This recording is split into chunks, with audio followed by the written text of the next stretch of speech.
em teologia. A Igreja de Roma negociava com a graça de Deus. Com a alegação de levantar fundos para a ereção da Igreja de São Pedro em Roma, publicamente se ofereciam à venda indulgências por autorização do Papa. Já Lutero expunha o caráter ofensivo do pecado, ensinando ser impossível ao homem, por suas próprias obras, diminuir as culpas ou fugir do castigo. Lutero tornou claras e populares suas ideias quando escreveu suas 95 teses contra a venda de indulgências.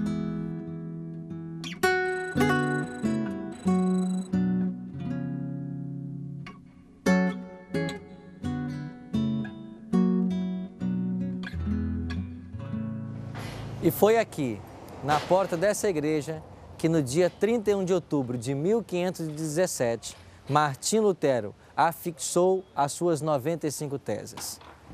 Pastor, por que ele fez isso? A história é interessante e cheia de detalhes, mas resumindo, havia um indivíduo chamado Albrecht von Brandenburg.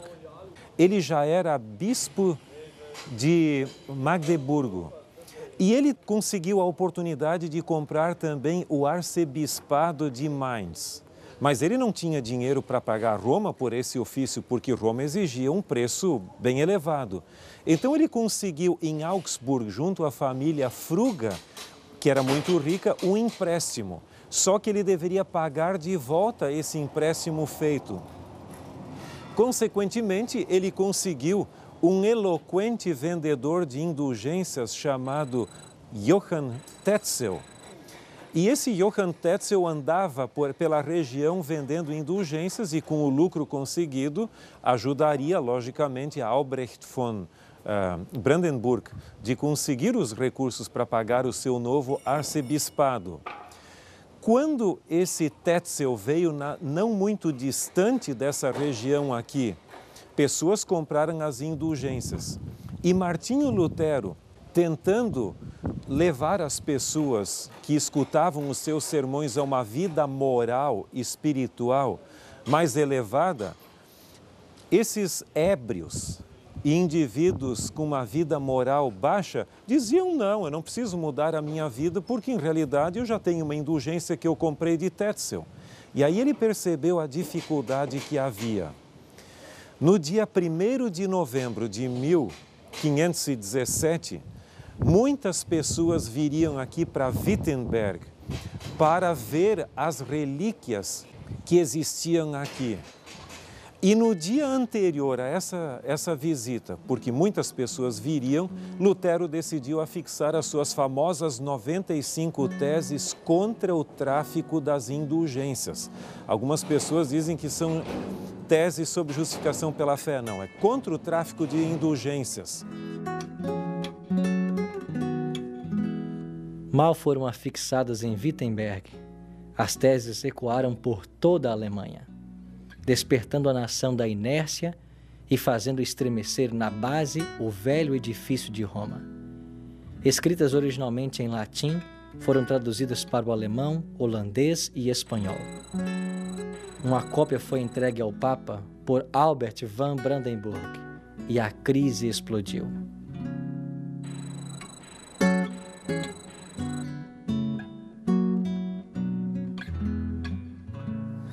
Por causa da posição defendida por Lutero em suas 95 teses, ele recebeu a intimação para comparecer a Roma, a fim de responder pela acusação de heresia.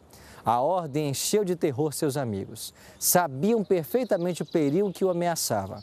A corrupta cidade de Roma, já embriagada com o sangue de muitos mártires, poderia fazer mais um.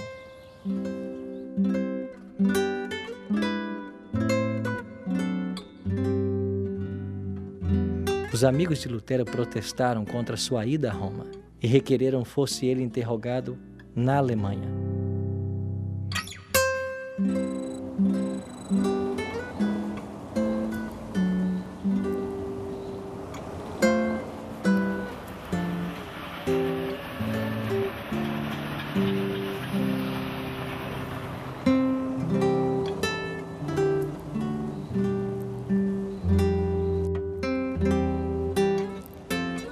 Augsburg foi a cidade determinada para o local do processo. Para aqui, Lutero veio a pé. Seus amigos orientaram: Lutero, não vá. A intenção era prendê-lo e matá-lo. Mas a sua resposta foi: aquele que deve estar disposto a pregar Cristo para o mundo deve estar pronto para a morte a qualquer momento.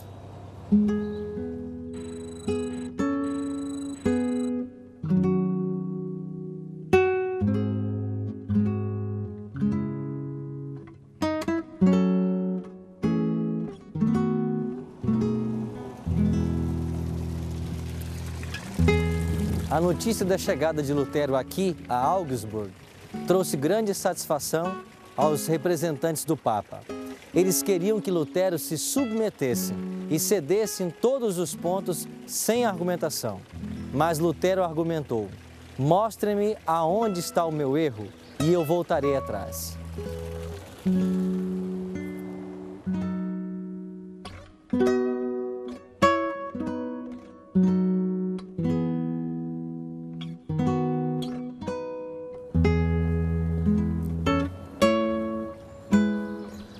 Uma comitiva fora designada para constranger Lutero com relação à sua posição, caso ele permanecesse firme.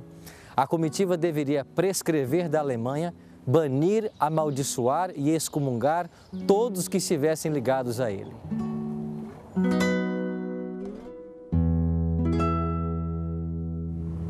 Os inimigos de Lutero fizeram tudo para que ele voltasse atrás e finalmente o ameaçaram dizendo que ele deveria então se retirar ou seria levado a Roma.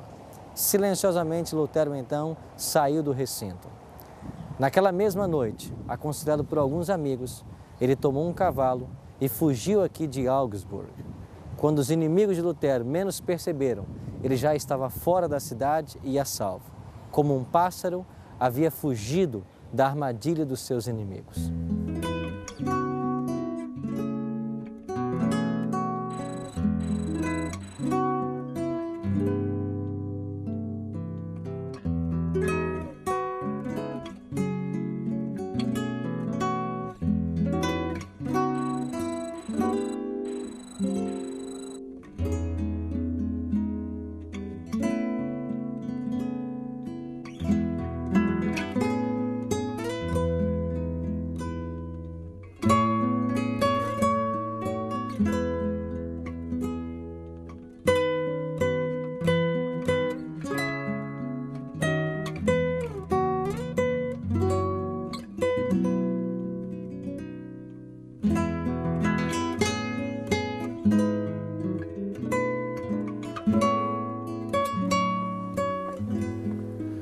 Esta é a igreja principal aqui de Wittenberg, onde Lutero pregou inúmeras vezes.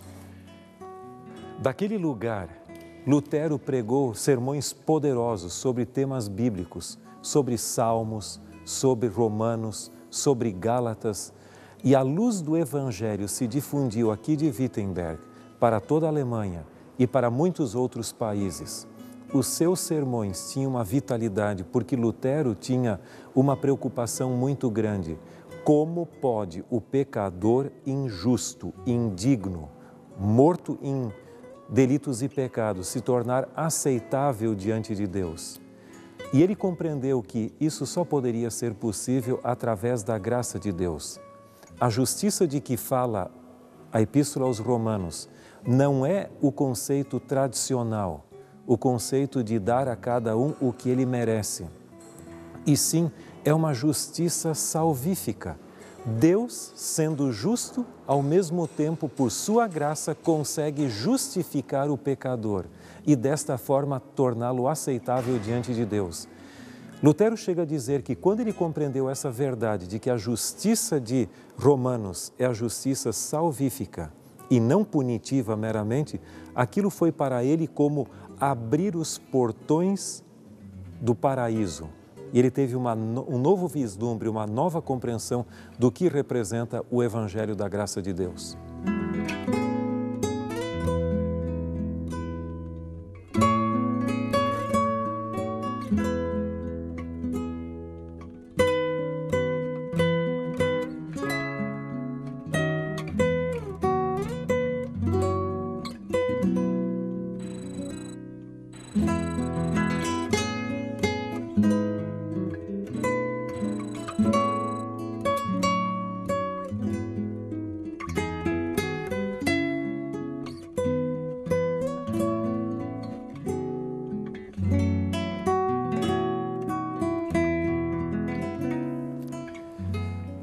Estamos aqui no local do antigo mosteiro de Wittenberg, onde Lutero foi monge, professor da universidade e se hospedava nesse local. Além disso, depois de casado com Catarina von Bora, ele continuou residindo nesse mesmo local. É interessante que, com o surgimento da Reforma aqui em Wittenberg e o trabalho de Lutero e seus demais companheiros, os conventos e mosteiros foram abertos e as freiras encorajadas a casar. Uma por uma delas casava. Mas Catarina von Bora não aceitava casamento. Havia uma proposta para alguém, não casava, e outra também não. E finalmente Lutero descobriu que ela gostava realmente dele.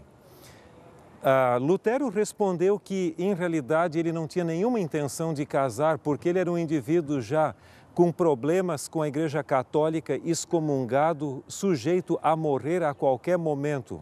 Finalmente, ele consentiu, ela disse, não há problema.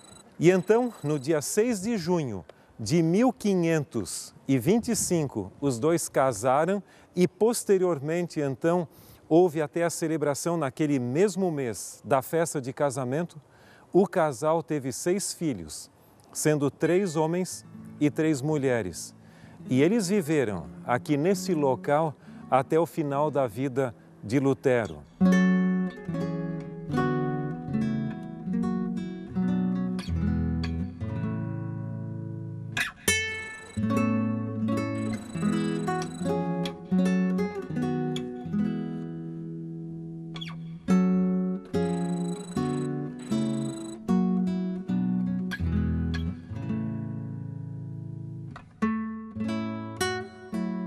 Esta é a igreja de Santo André.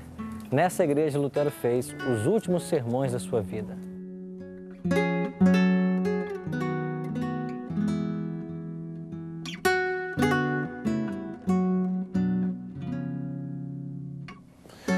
Esta igreja é muito importante pelo fato de Lutero ter passado seus últimos dias aqui. Ele chegou para ajudar a resolver um problema no condato local, onde haviam desavenças eclesiásticas e educacionais. Ele chegou aqui no dia 28 de janeiro de 1546. E aqui ele esteve tentando ajudar a resolver os problemas, mas ele já se sentia um pouco fraco. Mas o importante dessa igreja é que ele pregou do púlpito no qual nós iremos agora.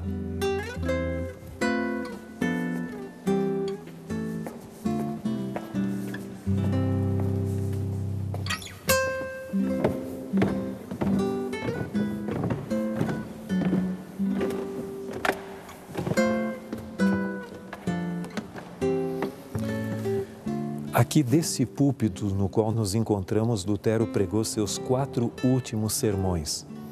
Isto foi a culminância de uma carreira como pregador por décadas. Os sermões de Lutero contribuíram significativamente para mudar a história do cristianismo e do próprio mundo.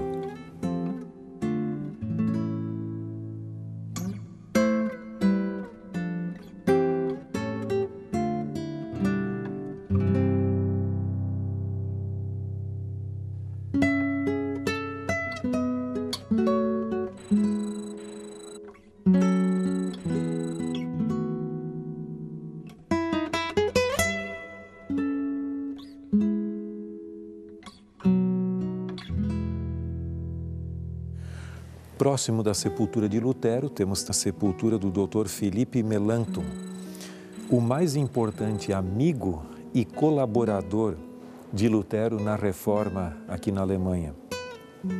Ele faleceu no dia 19 de abril de 1560, deixando um legado muito importante para o cristianismo.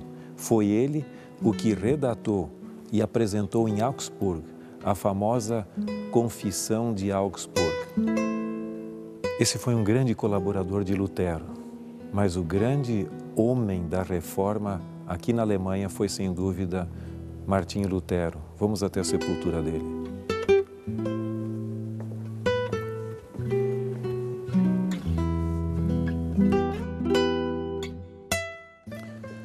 Nós estamos aqui diante da sepultura de Martinho Lutero, que faleceu em sua cidade natal, Eisleben, no dia 18 de fevereiro de 1546.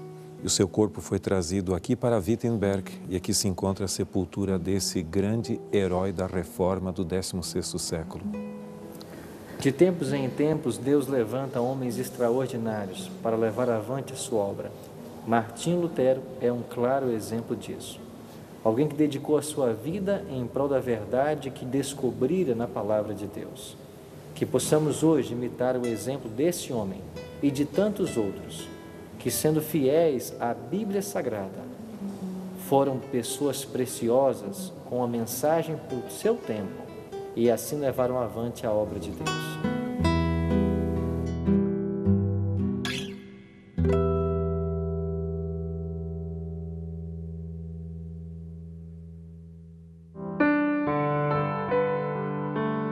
A minha decisão é: depois de compreender como Deus usou a Martinho Lutero para uma obra extraordinária, desejo me colocar à disposição do Senhor para que Ele efetue sua obra através da minha vida.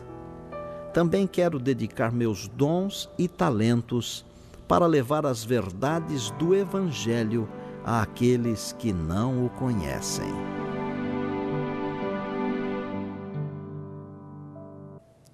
Se esta é a sua decisão, ore comigo agora. Bondoso Deus e Pai, obrigado pelo exemplo que nós temos de Martinho Lutero, de pessoas fiéis à Tua palavra e que estavam dispostas a dar sua vida por amor à verdade. Que hoje nós possamos também ter o desejo de sermos instrumentos Teus para a proclamação do Evangelho eterno de Jesus Cristo. E é em nome dele que nós te oramos. Amém. A vida de Lutero é um exemplo extraordinário para os cristãos modernos. Através desse servo de Deus, um homem humilde e fiel, o mundo foi abalado com a verdade do Evangelho. Em nosso próximo encontro, aprenderemos sobre como a fixação das 95 teses contra a venda de indulgências na porta do castelo de Wittenberg daria início à reforma protestante na Alemanha. Que Deus o abençoe e até lá.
Olá, seja bem-vindo a mais um estudo da Palavra de Deus. O dia 31 de outubro de 1517 ficou marcado nos anais da história como o início da Reforma Protestante. Isso porque, naquele dia, Martinho Lutero pregou na porta do castelo de Wittenberg as 95 teses contra a venda de indulgências. Afixadas essas teses, os ensinos de Lutero ecoaram por toda a Alemanha e fizeram estremecer as bases de Roma. Hoje, iremos aprender um pouquinho mais sobre essa história.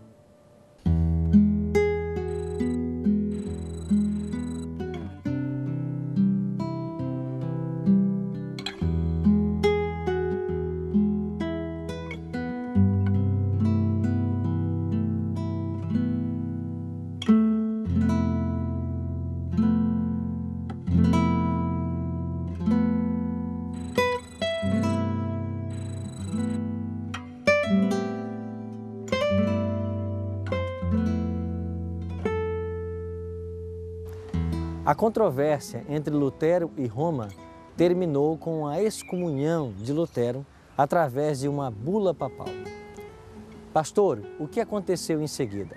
A bula proclamada por Leão X foi publicada e chegou oficialmente às mãos de Lutero no dia 10 de outubro de 1520. Obviamente, Lutero discordava com o conteúdo dessa bula. E na manhã do dia 10 de dezembro daquele mesmo ano de 1520, Filipe Melanchthon convidou aos demais professores da Universidade de Wittenberg, bem como aos alunos, para uma queima oficial do documento nesse local onde nós estamos. A lei canônica da Igreja Católica foi queimada, alguns livros, entre eles de Johann Eck, bem como o documento papal, ou seja, a bula, que o próprio Lutero jogou dentro do fogo. Posteriormente, ele foi indagado se ele não fora radical demais com aquela decisão. E ele disse: se o Papa teve coragem de ordenar a queima dos meus livros que expressam o verdadeiro evangelho bíblico, eu creio que não foi um exagero eu queimar também esse documento que ia contra o evangelho.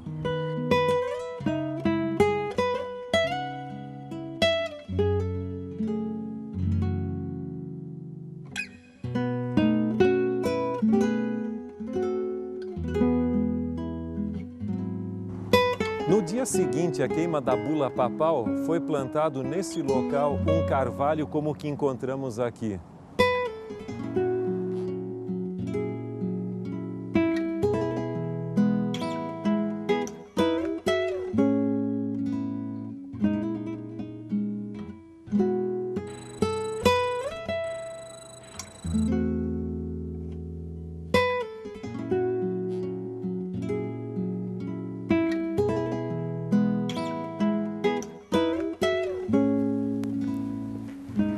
Quando Lutero afixou as 95 teses na porta do castelo da igreja de Wittenberg, houve grande baixa no número de peregrinos que visitavam a igreja na festa de Todos os Santos. Roma foi privada de seus adoradores, de suas ofertas. Isso motivou a publicação de uma nova bula contra Lutero.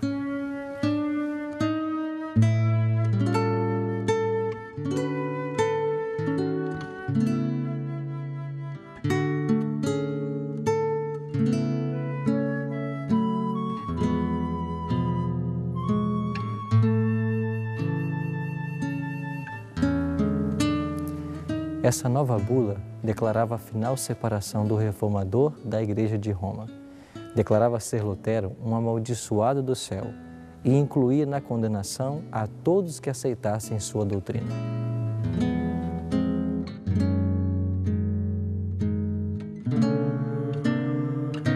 Assim, Lutero foi convocado para comparecer à Dieta de Worms, para responder por seus escritos.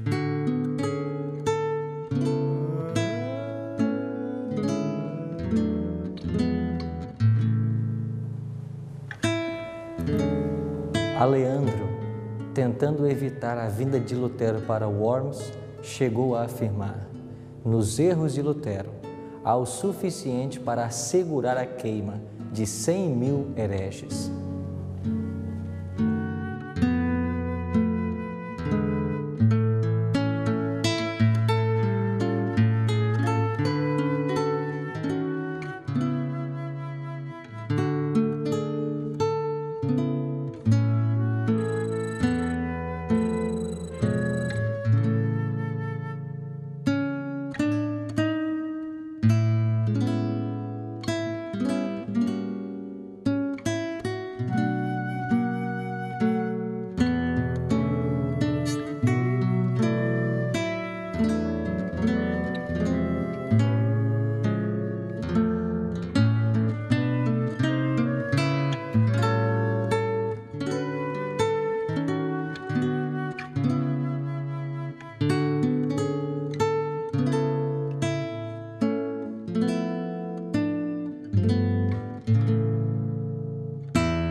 concílio finalmente pediu o comparecimento de Lutero.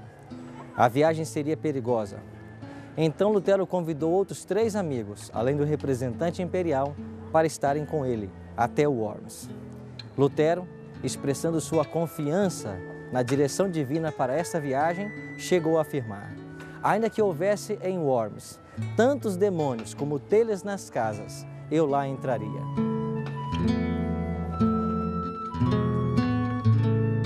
A maior parte dos membros da Dieta não hesitaria em entregar Lutero à vingança de Roma. Deus então constrangeu um membro da Dieta a dar uma descrição verdadeira dos efeitos da tirania papal. Com nobre firmeza, o Duque Jorge da Saxônia se levantou naquela assembleia e especificou com terrível precisão os enganos e abominações do papado e seus horrendos resultados. O concílio pediu então o comparecimento do reformador à sua presença. E apesar dos rogos, protestos e ameaças de Aleandro, o imperador firmemente consentiu e Lutero foi intimado a comparecer perante a Dieta. Em nenhum momento Lutero duvidou de que Deus estaria com ele durante a Dieta que acontecia aqui em Worms. Pastor, o que aconteceu então com Martim Lutero durante a Dieta? Ele foi convocado a dar o seu testemunho diante da Dieta. E enquanto ele se encontrava ali, foi-lhe mostrado uma pilha de livros que estavam na sala e indagado a ele: você reconhece esses livros como seus? Ele disse: reconheço. Agora, você está disposto a se retratar do que você escreveu ali? E ele disse: eu não posso dar uma resposta simples sobre isso. Dê-me tempo. E então foi acertado que no dia seguinte ele então falaria sobre essa questão, respondendo à segunda pergunta. Quando ele retornou no dia seguinte, foi-lhe perguntado de novo: você está disposto a se retratar desses livros, do conteúdo que você escreveu? E ele então respondeu que o conteúdo dos livros não era todo o mesmo. O conteúdo podia ser classificado em 3 pontos básicos. Em primeiro lugar, haviam muitos escritos dele que tratavam da questão da fé cristã. E se ele abdicasse daquele conteúdo, ele estaria negando a própria essência do cristianismo. E que muitos outros líderes religiosos, praticamente todos os cristãos, aceitariam aquele segmento dos seus escritos. Em segundo lugar, haviam erros dos papistas e da depravação de emissários papais que ele condenava. Um terceiro ponto era acusações e problemas pessoais de indivíduos que ele também abordava. Ele diz que a própria bula papal também reconhecia e fazia essa distinção. Mas aí ele foi interrompido e ele disse: nós queremos uma resposta clara, ao ponto e sem rodeios. E ele então responde: como você quer uma resposta sem rodeios, eu a darei. Minha consciência está cativa da palavra de Deus e eu não reconheço a autoridade dos papas e concílios, porque eles têm se contradito em várias ocasiões. É muito perigoso para um cristão agir contra a sua consciência. Portanto, eu não quero e não vou me retratar. Aqui eu estou. Deus me ajude. Amém. E o que aconteceu então com Lutero após a sua audiência na Dieta? Ele foi aconselhado por Frederico o Sábio a se retirar o mais breve possível. E assim ele o fez. Enquanto passavam pela Floresta Negra da Alemanha, cavaleiros mascarados atacaram o comboio, sequestraram a Lutero e o levaram para um lugar à parte. Lutero achava que aquilo ali seria o seu fim. Mas depois que as 2 carroças haviam já partido, eles se identificaram para Lutero como havendo sido enviados por Frederico o Sábio para levá-lo a um lugar seguro.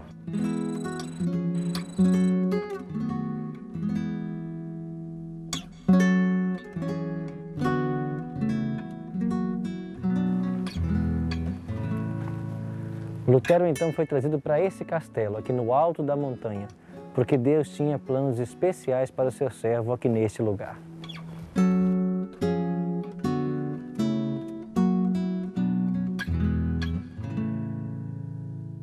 Lutero passou aqui um bom tempo. Aqui, então, ele fez a tradução do Novo Testamento para a língua alemã.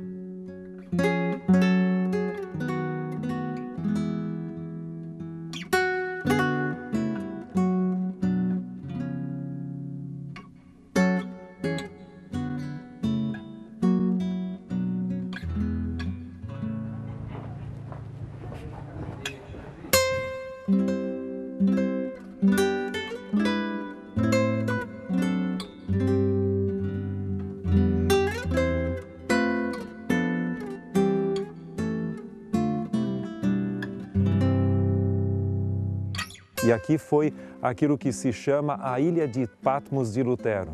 Ele ficou aqui 10 meses. Ele veio para esse lugar no dia 4 de maio de 1521. E ele ficou aqui até o dia 3 de março do ano seguinte, 1522. Nesse período, ele não tinha sua biblioteca. Ele tinha basicamente só o texto sagrado.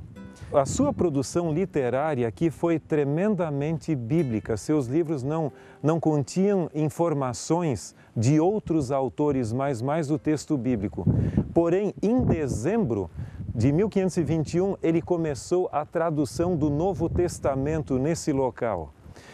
E incrível como possa parecer, em apenas 3 meses, ele traduziu todo o Novo Testamento para a língua alemã, do original grego. Essa foi talvez a sua mais importante contribuição literária, a tradução do texto bíblico. E qual foi o interesse de Frederico, o sábio, trazer Lutero para um local seguro? Só podemos entender nessa questão a intervenção divina. Porque, em realidade, Frederico o Sábio continuou católico durante toda a sua vida, mas ele era o grande protetor de Lutero. O Vaticano, o imperador Carlos V e outros mais gostariam de ter a Lutero em suas mãos. Mas Frederico o Sábio foi usado por Deus para